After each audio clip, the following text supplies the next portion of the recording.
Okay, before we continue, guys, third year, second year, is that right? Second year. This student just came from Philadelphia. He represented Venezuela, and they did a great job. As you know, they won the best small delegation. That's Gonzalez. That is always in the same promotion. So you have to be proud. These are the parents. Parents, you have to be proud too. Ready? Look, you're down. Just waiting for you. Okay. Okay, silence now. Guys, 5 minutes in silence.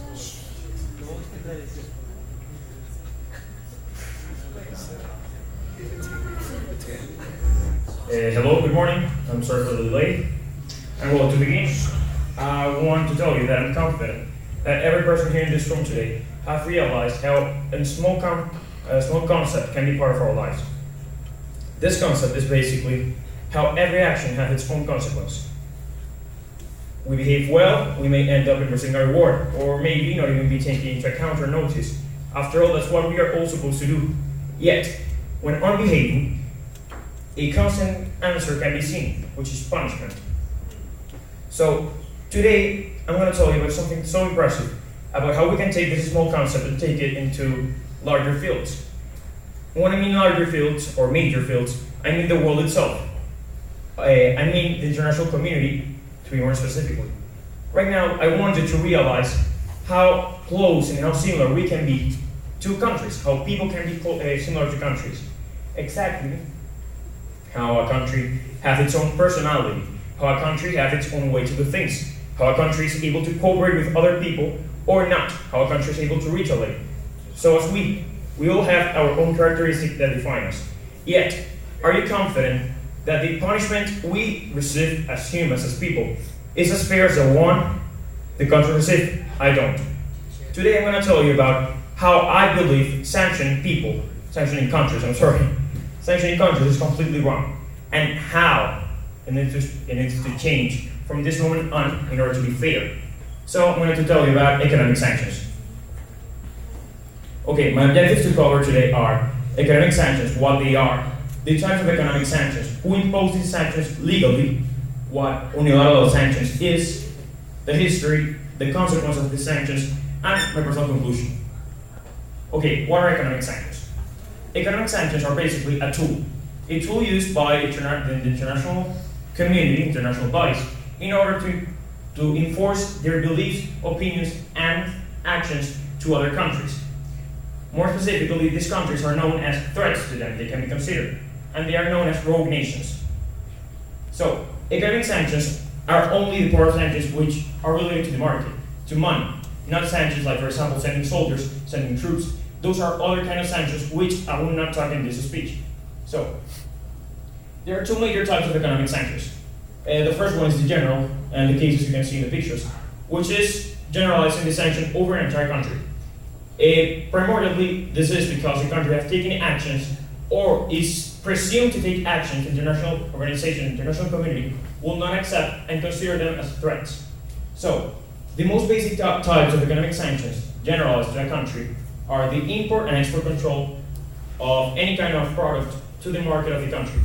It can be partialized, like for example, as it was in Iraq, in the case of the oil, which was the main product and the main reason of the conflict, or it can be a complete shutdown of business. For example, the Cuban embargo. Next, we have what is targeted sanction. The targeted sanction is the kind which is most recent and most uncommon. After all, we only have about a couple of years. So, out of 100 sanctions, 98 will probably be general with a little bit of targeted. But only about 2 will only be targeted. Like for example, the case of Russia. Russia was sanctioned because of the actions they took to Crimea. So, as you can see in the center, there's Vladimir Putin, the Prime Minister of Russia, who was sanctioned for the actions he took. And the close circle you have there are the associates, their circle of people.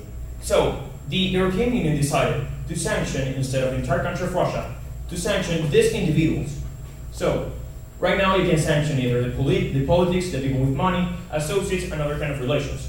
So, targeted sanctions are mostly, instead of a general country, it's about someone, a person. Yet, it can also be targeted, like for example, you see in the red part, it's about money, right? You can also target the companies. All of those people were targeted and sanctioned, as well as their companies. So, instead of taking the sanction in general and harming people that didn't have matter related to the conflict, you're only targeting and sanctioning the people who are directly responsible of the conflict and the problem. So, who imposes sanctions? Sanctions, this part I will only talk about who can legally impose sanctions. So, right now, the body who can do it is the UN Security Council. Well, in theory. So, the UN Security Council, since its creation, have devised methods in order to keep peace in the international community. Right now, one of the most common methods and is the implementation of sanctions, more specifically the economic. So the UN Security Council imposes sanctions for three major motives, which are either to prevent, to stop, or to punish a conduct or an action taken. For example, a conduct may be North Korea. North Korea today is in a related peace with the international community. Yet tomorrow it can start a war. So North Korea was sanctioned in order to prevent a war on any other kind of action to prevent this. Or it can be to stop, like for example a war. Or it can be to punish, like the case of Russia, who were punished by their actions committed in Crimea. So then we have what unilateral sanctions are. Unilateral sanctions are those sanctions imposed by countries or international bodies who are in a way not legal. They are, for example, in the first picture you can see Obama, which is the president of the country who commits the most sanctions, who impose more sanctions to other countries. So the USA is by far the leader in this field. Later we have the European Union, which are the two main bodies, or the two main people, who sanction others without the approval of the entire international community. So the United States, as you can see in the picture, have three mailboxes delivering sanctions to both Iran, Russia, and Venezuela. Also Cuba is as well part of it. So as you can see, these four targets are only for the interests and goals and opinions of the United States, not the international community. That's why this kind of unilateral sanction is not permitted. Yet, in the Security Council, when trying to, for example, take out the embargo of Cuba, the veto power always corresponds to the powers. So the United States cannot, in theory, will never be punished because of his allies with the United Kingdom that will always veto a resolution against him. Then we have the European Union, who sanctioned Russia who sanctioned the government officials from Russia for the actions committed. As you can see in the picture, USA and the European Union are sanctioning Putin. Yet they are throwing arrows at themselves. Why? Because in history they have been in a constant I sanction you, you sanction me. Because of their actions committed to other countries, like for sanctioning other countries. The United States was sanctioned by the European Union because of sanctioning Cuba. And the European Union was sanctioned by the United States for sanctioning other countries. So this is a complete and a loophole of sanctioning themselves. And the only result is people getting harmed because of this. As you can see, both have a still difference in the way they sanction people. The European Union, in a way, it has partial recognition and approval of the international community, to be more specific of Europe. Yet, the United States didn't have any kind of approval at all. Even the Cuba, in the American States Organization, was voted to remove the embargo of Cuba with almost complete approval, with the exception of the United States. Yet, the United States have not removed the embargo. It's a clear example. Then you can see the later picture of how the Russian bear is trying to kill the European Union, and so is he. Why? Because the sanction is always a loophole which never wins because of it. The European Union sanctioned the government officials from Russia. And what was their answer? Russia stopped selling or increased the prices of their exports to other countries, members of the European Union, in order to ruin and, for example, damage their economies. So the European Union was also harmed because of the actions they committed to impose sanctions to Russia. Then we have history. There's many cases of sanctions, so I will only talk about the three majors, which is Iraq, Libya, and Cuba. Iraq was sanctioned because of the actions committed by Saddam Hussein in order to take Kuwait, sending troops. For these leaders, the Security Council decided to sanction Iraq. They were sanctioned both economically and other kinds, like for example, military. So Iraq was mostly sanctioned economy in the economic field in the oil market. Why? Because that's how Saddam Hussein got his power, got his money, as well as the Security Council sanctioned individuals, members of the government, such as Saddam Hussein, his family, because all his money, all his power, all his assets were shared among their families. Then we have Libya. Libya is one of the few cases in history in which sanctions have been a total success. So they were imposed in order to complete an objective, and the objective was accomplished.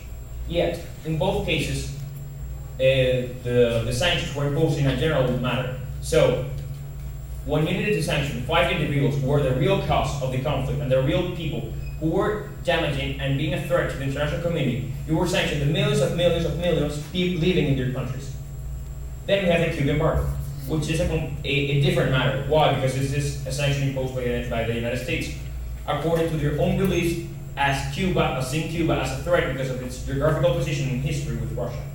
So, the United States decided to make an embargo to the whole island and shut down their complete business relationship with outside the country. So, right now Cuba is in a total embargo because of the dictatorship of the Castro regime. So, instead of sanctioning the people who are the cause of the problem, we are sanctioning the entire island and the people living there. Then we have the consequence. There's no case of economic sanctions which do not have collateral damages as a result. As you can see in the first picture, you have police abuse, you see hunger, you see death, you see wrong imprisonment, which are all causes of sanctions, both economically and politically. Then you can see as how the second picture is a complete loophole. I sanction you, but you don't care and you keep doing your actions.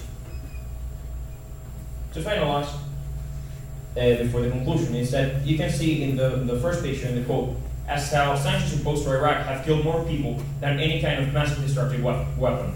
Why? Because of wrong use, because of targeting the wrong people, because of how the collateral damage incremented and was not taken any kind of consideration and any kind of move. To finalize, I believe I can end with a quote, which is, in order to stop cancer, you do not need to take the entire liver. You only need to take out the tumor. So, economic sanctions should stop in general and should start targeting all over. Thank you very much.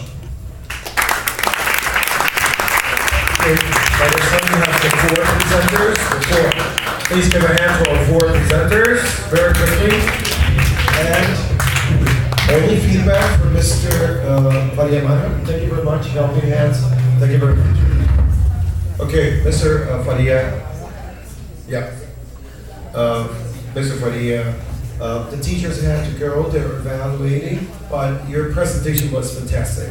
It was flawless. You were really impressed. Your parents must be really proud. There were no mistakes. I was trying to get a mistake. There were no mistakes. Congratulations. You were flawless. Okay, thank you very much for this amazing presentation and bringing a different level to the audience, to this audience. Thank you very much. Please give a hand to our presenters. And we finished. Thank you very much. Second year, thank you very much, Mr. Roxana. Thank you very much for being here. Thank you very much, all of you. Parents, you can come now and take pictures.